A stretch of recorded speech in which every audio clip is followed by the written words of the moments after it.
चलिए बुलेटिन में सबसे पहले आपको लेकर चलते हैं सीधा मुंबई के वेलिंगकर इंस्टीट्यूट ऑफ मैनेजमेंट में सीएनबीसी आवाज की खास पहल उड़ान प्रोग्राम चल रहा है। आइए सीधा वहीं की तस्वीरें आपको दिखाते हैं।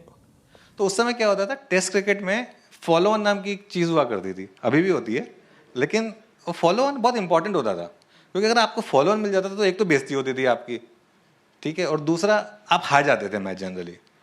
तो इंडिया और इंग्लैंड का मैच चल रहा था, जिसमें इंग्लैंड ने 600 एंड समथिंग बनाए थे और 9 विकेट डाउन थे, और इंडिया को फॉलो ऑन से बचने के लिए 24 रन चाहिए थे, एग्जैक्ट 24 रन।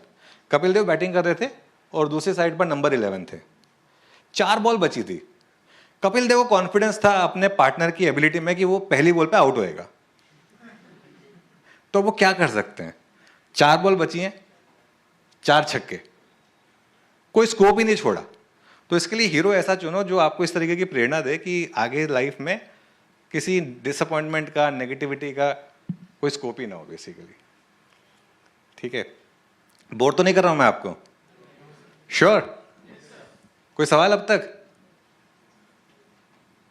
चलिए ठीक है।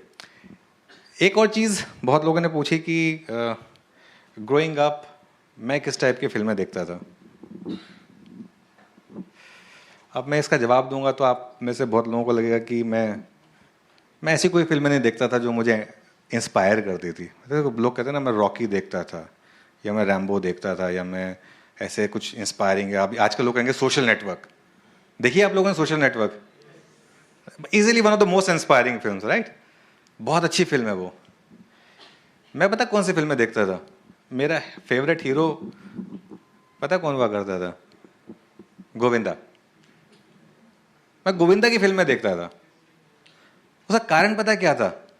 मेरा ये मानना था कि वैसे ही लाइफ में इतना स्ट्रेस है, फिल्में देखकर भी अगर यही सब करना है तो फिर फायदा क्या हुआ।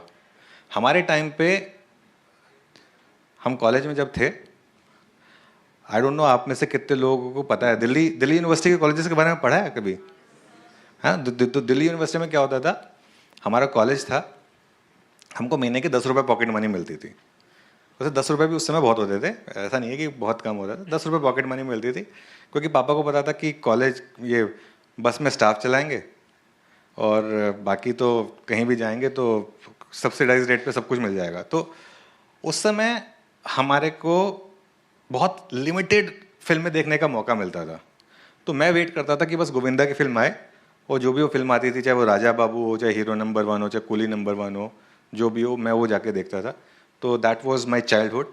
उसके अलावा तो हम लोग वेट करते थे, आपके ज़माने में नेटफ्लिक्स है, सभी के यहाँ नेटफ्लिक्स होगा, हमारे यहाँ पे ना VCR हुआ करता था हमारे टाइम पे।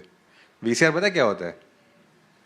वो एक टीवी होता था, उसमें एक अलग से एक डिवाइस होता था, उसमें कैसेट डाल के आप सुनते थे, वो देखते थे फिल्म। वो कैसेट घिस जाती थी, तो जो अच्छी फिल्में थी उनकी कैसेट तो नॉर्मली काफ़ी घिस जाती थी।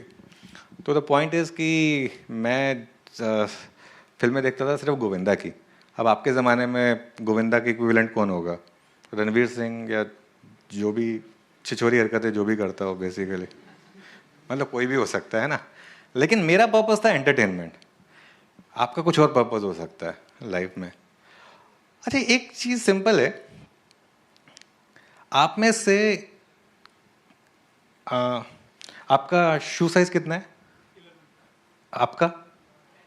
आपका देखिए, 3 लोगों से पूछा मैंने सवाल रैंडमली, 9, 10, 11। अब अगर सवाल पूछा जाए कि कौन सा जूता सही साइज का है, इसका कोई जवाब है क्या? नहीं है ना। तो जिसको जो फिट आएगा वो पहनेगा, तो आपको जो फिट आए वो पहनिए। अब जैसे एक बहुत अच्छा एक मीम बना था कि एक जंगल में एक शेर को, मगरमच्छ को और एक बंदर को, सबको एक कंपटीशन दिया गया कि इस पेड़ के ऊपर कौन सबसे पहले चढ़ेगा। अब इसका क्या जवाब है?